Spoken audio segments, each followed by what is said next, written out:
Wow, berat gizi-gizi नुखायो মাছ ল'ব আহিছোঁ এই যে মাছ ল'লোঁ তাৰপিছত নতুন বছৰ ন আজি 31 কালি 1 তাৰিখ সেইটোৱে মানে মানাম আৰু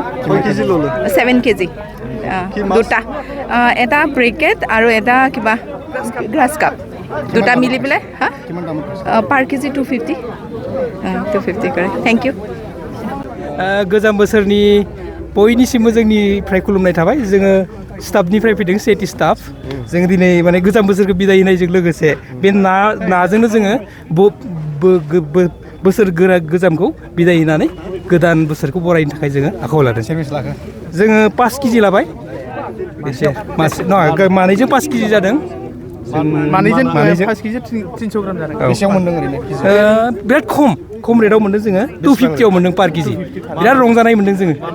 बेयो जाहैबाय माबा ब्रिकेट जाहैबाय नैबे जाहैबाय माबा काटला थैंक इउ हालदल फुख्रिनि ना बोसोर गोजाम जोबनायनि 2025 मायथाइखौ जोङो नैबे नाजों बिदाय हरनो नागिरदों औ लाबाय नै मथा मथि दंबावो जोङो दा नैबे मानैजों 7 केजि आरो दंबावो मासे 3.5 केजि जानाय जों लाबाय माबायदि जागोन माजों जागोन जानाया माने रुहाबथानसै एकदम दुन्दिया बानलु होनानै बोसोर जोबनायनि आरोखि